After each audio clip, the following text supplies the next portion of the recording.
So, Drew, what do you see on some changes from the IRS coming? Well, the new administration has already talked about changing the tax code. I think it's going to be interesting with all the yada, yada, yada out there to see what agencies President Trump actually tries to do away with, including maybe the IRS. What are some of your thoughts about the SEC? The SEC has a place in our system. An important place. An important place. Somewhere along the line, I don't know if they became politicized or just overly bureaucratic, but the reality is they just have their fingers in too many pies. Welcome to a new podcast episode from the Fireside Chat series, a highlight of the Deal Forum at the prestigious New York Athletic Club in the heart of New York City. We are making our Fireside Chats available to those who couldn't be with us in person and for those who would like to experience and listen to it again. Hello there, M&A Advisor community. This is Roger Aguinaldo, and welcome back to the M&A Advisor podcast.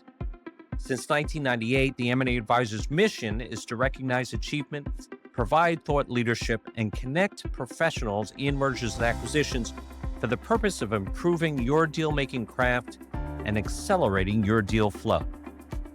We are so glad you're joining us for this insightful and inspiring podcast conversation curated for mergers and acquisitions professionals. Whether you're an aspiring deal maker, a seasoned professional, or just curious about the world of mergers and acquisitions, you'll find something valuable and relevant in our podcast. Our goal is to bring you the best insights, stories, and tips from the experts who've been there and done that, so you can learn from their successes and mistakes and take your deal-making skills to the next level. But before we dive in today's episode, we have a small favor to ask you. If you enjoy listening to our podcast and find it useful, please consider following us on Spotify, Apple Podcasts, and YouTube, and subscribing to our M&A Alerts newsletter. You can find the links in the description below. This will help us reach more people like you and grow our community of M&A professionals. It will also let us know that you appreciate our work and want us to keep producing more quality content for you. Plus, you'll never miss an episode, and you'll always be in the loop with the latest trends in the M&A world to improve and accelerate your deal making. So please follow us. You are the reason we do what we do, and we couldn't do it without you. And now for today's podcast. Good morning. I'm Perry Mandarino, and welcome to this session. I'm pleased to be here with Drew, whom you all know well and love from as many events here at the M&A Advisor. So, we're here to talk about regulation and how its effect on our practice and on M&A over the past several years. So, Drew, who was a real mention, did a bunch of research on certain things that happened over the past few years, going to the administrations. And it was very interesting to me with Secretary Ross and what he had to say about, a couple of the things, especially in the current administration and how the change was between the 45 Trump administration and now the 45 or the 47. So, Drew, what, in some of your experiences, what are some of the key points going back to maybe even the change of the administrations in the early 2020s? Yeah, it's been pretty interesting in leaving politics out of it.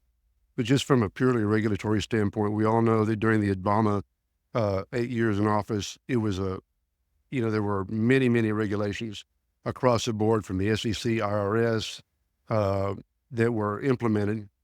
When the first Trump administration came in, Trump tried to undo some of those with limited success because many of his efforts were stymied by litigation that occurred. And then, of course, with the Biden administration, it was kind of interesting in that Biden instructed all the regulatory agencies to look specifically at Trump regulations and directives that they could overturn. So, that's kind of interesting. And I suspect, as we all know, in this brave new world that we're about to enter, uh, on January 20th, I suspect there are going to be a slew of executive orders that turn over some of the regulations. But what people have to remember is there's still litigation that will probably be involved. There will most likely, there still has to be the process within the agencies and within interagencies that have to approve regulations. They have to have a notice period. So, it's not quite as black and white as you might think. Now, do I think that President Trump is going to come in and unwind, the clean air directive, which has such an impact on electric vehicles and claw back some of that money? Yes. Do I think he's going to rescind the regulations that's going to allow, perhaps ANWR to be exploited for oil and gas, let the pipelines that have been put off for a decade now, Yeah. perhaps begin again to be built, those types of things? Absolutely. But I think, across the board, we're just not going to know for a while. Right. So if we start to talk about some of the specific agencies that have made some, pretty big changes over the years, even going back to the 45 Trump administration, is the IRS, right? So one of the things that they did during that time was they repealed the SALT deduction, the state and local tax deduction, which, living in a state like I do, which my son, who's in Nashville, I live in New Jersey, he calls it Blue Jersey. Um, and, it had a real effect on income taxes. So, Drew, what do you see on some changes from the IRS coming? Well, the new administration has already talked about changing the tax code. I think it's going to be interesting with all the yada, yada, yada out there to see what agencies President Trump actually tries to do away with, including maybe the IRS. And there's still discussion about flat tax out there, but I do think that the need for 87,000 new IRS agents is probably going to go away fairly Yeah. quickly. I think the fact that we know there are going to be changes in the tax code, and I think, to Secretary Ross's point, Trump's base, and if you, again, leaving politics out of it, but if you look at the red wave that happened during, this last election cycle, that the middle class, has clearly spoken, and Trump is going to respond to that with tax policies that are going to help them put more money in their pocket. Right. And it's not the quote unquote wealthy, No. right? It's middle America, because look at any electoral map, right? And, the majority of the people in the country, voted for the Republican side. And that's where I believe the benefit will go. Yeah, I think that's right. And it makes some sense. I mean, listen, at the end of the day, we all live under the same tax code. We all hassle with our CPAs, during tax season about this or that. And it is complicated. And, I always smile a little bit when I remember, I think it was the first debate in Trump's first run when he said, look it, you're right. I don't pay taxes. I exploit the loopholes. Well, yeah, as business people, we get it. That's, it's what you do if you're prudent. So I think there will probably be some tightening up of that. But again, I think that 4 years, it takes longer for regulations to actually get approved and implemented, and then to see what the result is going to be. So I don't think it's very clear. Right. So another favorite and regulation that came through from the Federal Trade Commission, right? And, Yeah. we could talk about maybe even the Kroger's Albertsons merger and how that's been held up. What are your thoughts there, Drew? Well, I think, as a free market point of view, that, do any of us really care if Kroger's and Albertsons merge, as long as the stores are efficient, they carry the things we want, perhaps at a better price, and are serving the cities or towns or neighborhoods that we live in? I don't think so. And I think that the impetus, both at the Federal Trade Commission and at the SEC, to be quite so stringent and overbearing in some of those things is, I think that is one place that I agree that needs some real reworking, because, at the end of the day, we're a capitalist society, in free trade and deals and mergers and acquisitions, the business all of us are in, or whether it's distressed investing, require an environment that's friendly to that. And I think we're going to see that again. Right. Now, how about, something maybe, very relevant to the, professionals in this room are the banning of non-compete clauses. I find that fascinating, right? From, my personal view is that, you should be able to take, just like lawyers, right? It's interesting, lawyers write the rules so you can't have a lawyer can't be barred from taking clients because you can't deny somebody legal services, right? If they go from one firm to another. And if you've seen, the restructuring news recently, a lot of very big name lawyers have left their very big name firms to Yep. go to other very big name firms, right? And they could do that freely. So why shouldn't everyone else have that same benefit? I happen to think that having, a restriction on I guess it's a double negative, but not having non-competes is probably a good thing for people. What do you think, Drew? Even though I'm a manager of a business, right? I'm torn on that subject, because I think that not having non-competes to allow an individual to ply their trade or their knowledge broadly is a good thing. But then, as a business guy, and you and I have run a lot of distressed Right. businesses where there's a lot of very important, IP involved, trade secrets, processes. We don't want to give anybody the secret sauce to Coca-Cola. Uh, I think non-competes are important in that aspect. So I think it's on an individual basis. I think that anytime you broadly ban something, it's not a good thing. Mm. But there's the rub, right? Because having someone be able to work from firm X to firm Y is very different than that person stealing trade secrets, right? And taking True. the secret sauce, right? I mean, I think there's two issues that I think maybe there's an evolution of. Sure, if you're working at big financial advisor A and you want to go to financial advisor B, sure, but you can't take proprietary information. That's for sure on the table. Yep, So I agree. the last and, other antitrust and or how about consumer protection? It's very interesting. There's a fascinating article, I think it was in the Wall Street Journal yesterday, about Senator Warren and, who's been the advocate of consumer protection. I think she's done a lot of very good things, but without stymieing the banking system. Now with the Republican Party controlling all three houses or all three branches of government, or I'm sorry, House, Congress, and House, Senate, and the White House. Where do you think that goes? Where do you think we go with consumer protection? I think it's not going to go very far Yeah. at the end of the day. And I think it's going to be modified by the fact that if RFK Jr. is confirmed as secretary, his mandate has been for a long time healthy food, healthy processes. So I think that that's going to have an impact, and I think the Federal Trade Commission, like a lot of the bureaucratic agencies, are going to have to take a pretty hard look at how they're operating. And I think that's going to, frankly, Perry, I think that's really going to be driven by Elon Musk and Vivek through the Doge process, if that, comes to pass, because they're going to force people to take a look at what makes sense and what doesn't from a regulatory standpoint. And one thing that people don't talk about very much is all these regulations have tremendous costs.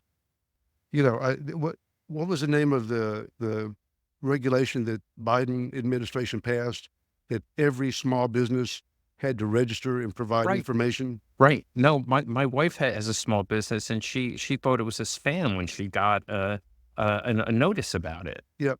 And even our firm, we're still considered a small business.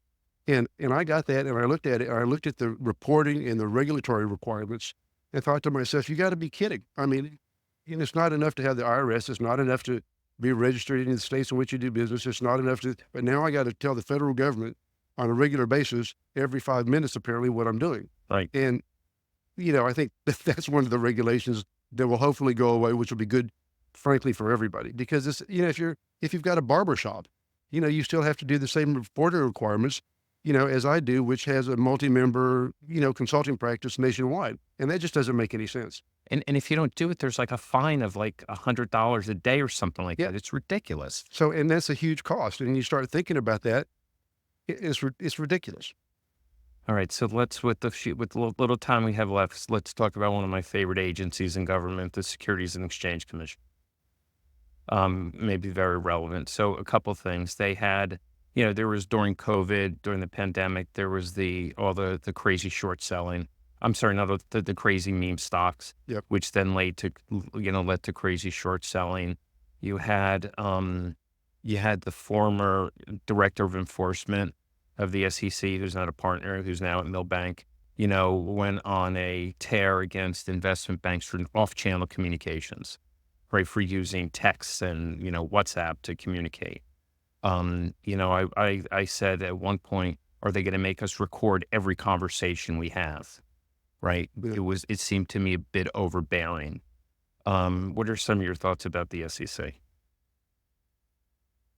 The SEC has a place in our system, An important place. an important place. Somewhere along the line, I don't know if they became politicized or just overly bureaucratic, but the reality is they just have their fingers in too many pies, and the system doesn't require that. And to your point about the meme stocks and Bitcoin and a lot of the other excesses we've seen, well, yes, but the market typically self-corrects. I mean, some of those meme stocks, would you want to have them in your portfolio? Probably not today because they're all tanked. The market self-corrected and people pay the price for their own decision making. I don't think they need the SEC looking over their shoulder, saying yes and no to every single piece. Right, because the SEC, don't forget, they're a civil, right? They're a civil body. They're not criminal. They investigate reporting. They need to, an important part of their job is to make sure disclosures are correct, to make sure the reporting is accurate and fulsome, is letting investors, get to be able to make that right decision so the capital markets work. And they tend to, they swing like any cycle, and maybe it will change. Well, I suspect it will change very heavily under the new administration. But especially with short sellers, which, I have to be careful because we have I have a very harsh opinion on short sellers, but short sellers, play an important role in the market. And that's what the SEC does. Let them regulate, small cap stocks. However, short sellers' behavior, and you saw Andrew Left was just indicted by the Justice Department, but short sellers' behavior, needs to also be looked at because it's a reverse pump and dump at times. Yeah, I agree with that. And I think, at the end of the day, I'm an old oil and gas guy. And the fact of the matter is that with the change in regulations about drilling and where you can drill and what areas you can exploit, with the SEC involvement, I promise you, people in the oil and gas business are highly commercial, especially now sophisticated business people. The days of the wildcatter are, long dead and gone. And I promise you that they are going to look at every transaction, every drilling program, regardless of it's in Alaska, offshore, wherever it is, with a highly commercial view. And I don't think they need the SEC in there saying, well, you can do this, but you can't do that, or these two companies can't merge, because there's, as an example, the oil and gas industry has changed over the last 30 years, pretty significantly. And what you're seeing, to my point, is that, the ability of independent oil and gas companies, unless you're a really big independent, almost a major, to survive economically, has really degraded over the last 30 years. And that's why you're seeing so many mergers and acquisitions, in my personal views, I think we're going to go back to seeing almost like the Seven Sisters again, Exxon, Shell, BP, the big oil and gas companies that control most of the production because they can survive economically. I don't think I want the SEC telling all these oil and gas companies who might want to merge that it's a bad idea, especially when that business is based upon efficiency. Right. They should make sure that the disclosure around it are right. Yep. So the couple minutes, any last thoughts, Drew? I think it's going to be very interesting. And I think it's going to be a lot of fun to watch. I think it's going to be good for our business. I think it's going to be good for our economy. I think there are going to be, certainly some bumps in the road. But once again, our system has survived this long, and if it ain't broke, don't fix it. So my final thought is just taking, I'm going to piggyback off something Secretary Ross did and tell Donald Trump's story.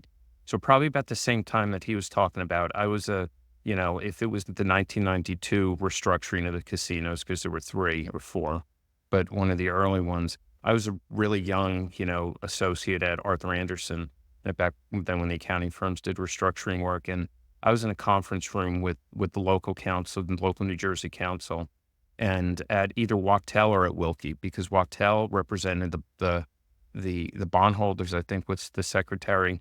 Harvey Miller at Wild represented the banks, or it could have been vice versa. And then Wilkie represented Donald, or represented the casinos.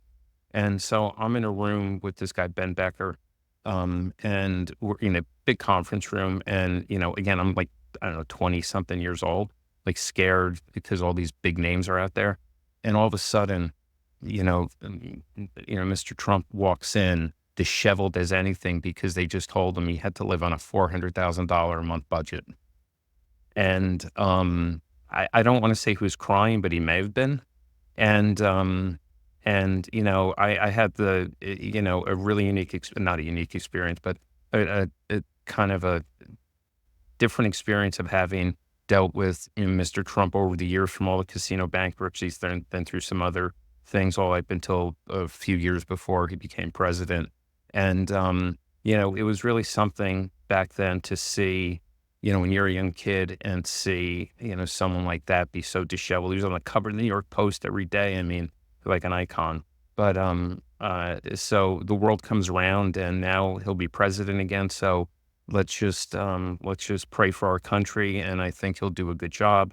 And the system works, and there's checks and balances, and I think we're in for a few years of some fun. Yeah, I think so too, Perry. So, all right. Well, our time's just about up. So thank you, everyone. Thanks, Luke. We hope you enjoyed this episode and learned something new from it. If you have any questions or comments for us or any of our guests, please feel free to leave them in the podcast platform of your choice, or send us an email at editor@maadvisor.com. We would love to hear from you and get your feedback. And if you haven't done so already, please follow us on Spotify, Apple Podcasts, YouTube, and subscribe to our M&A Alerts newsletter at the links in the description or on our website at www.maadvisor.com. This will help you stay updated on the latest M&A interviews and trends, and support our podcast to grow and reach more listeners like you. This is Roger Aguinaldo, the creator and founder of the M&A Advisor. Thank you for tuning in and being part of our M&A Advisor community. Until next time, stay safe and happy dealing.